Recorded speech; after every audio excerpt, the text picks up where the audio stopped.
भारत मुक्ति मोर्चा के राष्ट्रीय अध्यक्ष वामन मेश्राम द्वारा आरएसएस मुख्यालय पर मोर्चा निकाले जाने की घोषणा से शहर में कानून व्यवस्था की स्थिति न बिगड़ी, इसलिए बेजनबाग में बड़ी संख्या में पुलिस बल तैनात किया गया। हमारे संवाददाता जितेंद्र शिंगाड़े ने स्थिति का जायजा लिया। राष्ट्रीय स्वयंसेवक संघ संविधान विरोधी काम करीत असल्याचा आरोप करीत भारत मुक्ति मोर्चाच्या वतीने आज नागपूरच्या महाल येथील राष्ट्रीय स्वयंसेवक संघाच्या मुख्यालयावर मोर्चा काढण्यात येणार होता।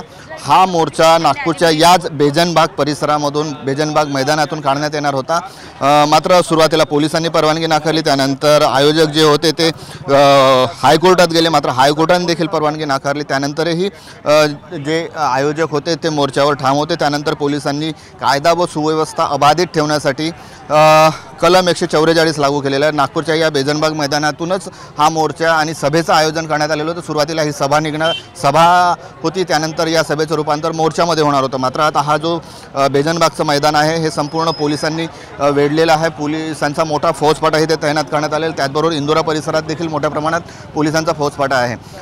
हा जो मोर्चा होता हा मोर्चा यशस्वी व्हावा, पोलिसांनी परवानगी नाकारलेली असेल, मात्र कोर्टानेही परवानगी नाकारली तरी मोर्चा काढण्यावरच ठाम होते मोर्चे आयोजक।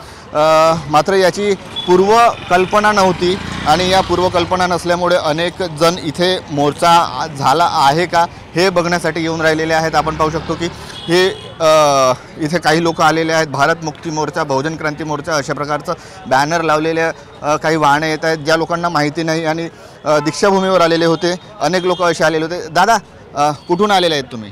मी वाशिम। इथे कशाला आले? या बेजनबाग परिसरामध्ये कशासाठी आले? मोर्चासाठी आलो। तुम्हाला माहिती आहे का हा मोर्चा कॅन्सल झालेला आहे, म्हणजे पोलिसांनी परवानगी नाकारली, आता हा मोर्चा काढण्यात येणार नाही? काही माहिती आहे का तुम्हाला?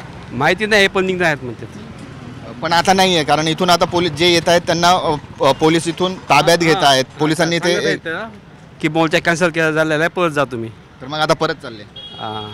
तर हे परत चाललेले आहेत, वाशिमवरून आलेले आहेत। अच्छा, अजून काही आपल्यासोबत नागरिक आहेत। दादा, कुठून आले तुम्ही? आम्ही मुंबईवरून आलो। आता इथे बेजनबाग परिसरात कशासाठी आले तुम्ही? आम्ही इथे आमची महारॅली आयोजित केलेली होती आणि आमचा 1 लाख लोकांचा मोर्चा इथून निघणार होता आणि त्यासाठी आमची ही तयारी चालू होती। पण आता हा मोर्चा निघणार नाही आहे, पोलिसांनी परवानगी दिलेली नाही, कोर्टाने देखील मनाई केलेली आहे। आम्ही आमचं जे काम आहे ते आम्ही आमच्या संविधानाच्या कलम 19च्या नुसार आम्ही करत आहोत आणि ते आम्ही जरूर करू।